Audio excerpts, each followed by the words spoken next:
नमस्कार। तो as an Indian football fan आपके दिमाग में फुटबॉल डेवलपमेंट को लेके काफी विचार आते हैं, काफी क्वेश्चंस आते होंगे कि कैसे हम फुटबॉल को डेवलप करेंगे पूरी कंट्री में, और अगर मान लीजिए अभी कुछ कर भी रहे हैं तो हम उसको कितना कंटिन्यू कर पाएंगे। और आपके दिमाग में कई विचार ऐसे भी आते होंगे कि स्टेट फुटबॉल एसोसिएशन को ये चीजें करना चाहिए, वो चीजें करना चाहिए, ऐसे फुटबॉल डेवलप करना चाहिए।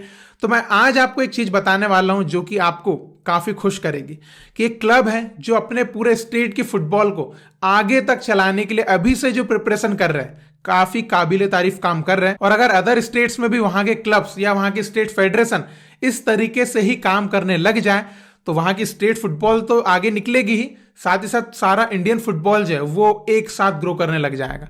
तो आज मैं आपको बताने वाला हूं एफसी गोवा का एक जो इनिशिएटिव था, जो फोर्सा गोवा फाउंडेशन, जो उनकी फाउंडेशन है उसके अंडर उन्होंने चलाया था, जो कि आज एक जानी मानी लीग बन चुकी है। तो आप में से काफी लोगों को पता होगा जो इंडियन फुटबॉल को बहुत ही क्लोजली फॉलो करते हैं।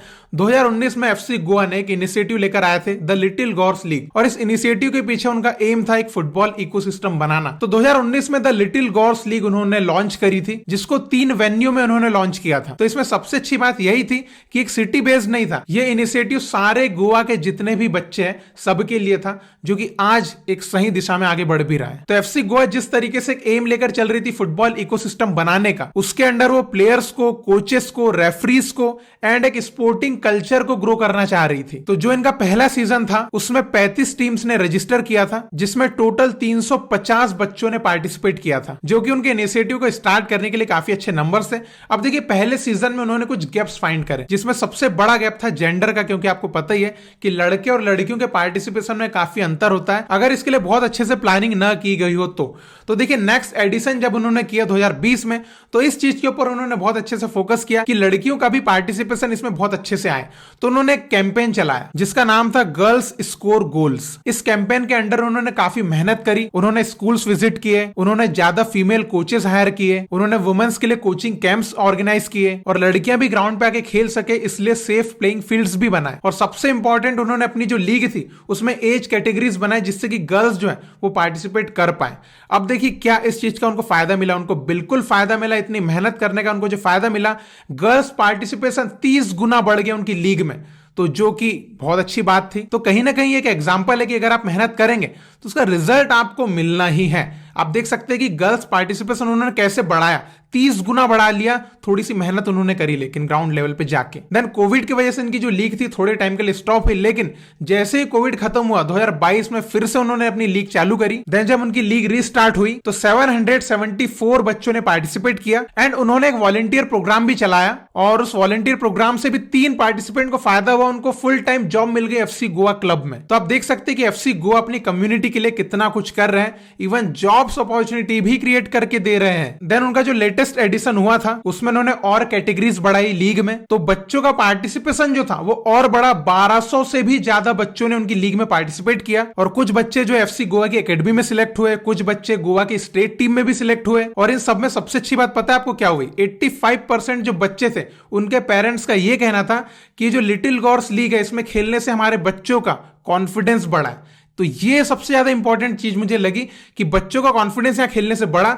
जिसकी वजह से गोवा की एकेडमी में, गोवा की स्टेट टीम में बच्चे सिलेक्ट हुए। देन अभी जो है लिटिल गॉर्स लीग का 5th सीजन चालू होने वाला है, और इस सीजन में काफी नई चीजें उन्होंने ऐड करी है जो मैं आपको बताना चाहूंगा कि कैसे गोवा जो है वो फुटबॉल में आगे जाएगा। तो देखिए पहले लिटिल गॉर्स लीग 3 जगहों पर होती थी, अब वो 4 जगहों पर होगी, और इस लीग का ड्यूरेशन जो है वो 5 महीने हो चुका है। इस बार लीग में 150 से भी ज्यादा टीम्स पार्टिसिपेट कर रही है और 1500 से भी ज्यादा बच्चे पार्टिसिपेट कर रहे हैं। और अगर एज कैटेगरीज की बात करें तो काफी एज कैटेगरीज इस बार ऐड की गई है, जिसमें अंडर 6 है, अंडर 8 है, अंडर 10 है, अंडर 12 है। तो ये सारे मिक्स जेंडर है, और एक स्पेशली गर्ल्स के लिए अंडर 13 की कैटेगरी भी निकाली गई है। तो देखिए ये तो उन्होंने प्लेयर्स के लिए बहुत अच्छा सोच लिया, लेकिन इसके अलावा गोवा फुटबॉल एसोसिएशन के साथ मिलकर वो referee and coach education programs भी चलाने वाले हैं इस सीजन से। तो देखिए कितना सही वे में वो आगे बढ़ रहे हैं, और लिटिल गॉर्स लीग किस तरीके से गोवा फुटबॉल को आगे लेकर जाएगी ये आपको अभी दिख रहा है। मतलब देखिए वहां के प्लेयर्स एकेडमीज में भी आ रहे हैं, वहां के प्लेयर्स गोवा की स्टेट टीम को भी रिप्रेजेंट कर रहे हैं। तो एक सवाल आता है ना मन में कि हम फ्यूचर के लिए क्या कर रहे हैं। तो देखिए एफसी गोवा फ्यूचर के लिए प्लेयर्स तैयार कर रहे हैं, कोचेस तैयार कर रहे हैं, रेफरीज तैयार कर रहे हैं।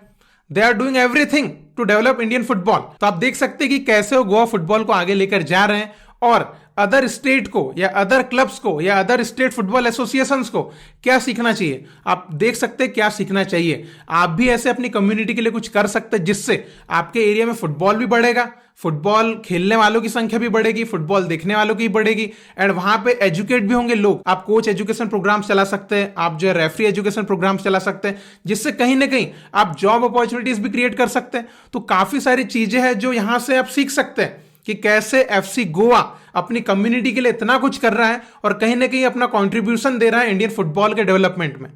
तो बहुत ही अच्छा लगा कि एफसी गोवा जिस तरीके से काम कर रहा है, और अदर आईएसएल क्लब्स जो है वो भी भाई ऐसा कर सकते हैं अपने अपने स्टेट में।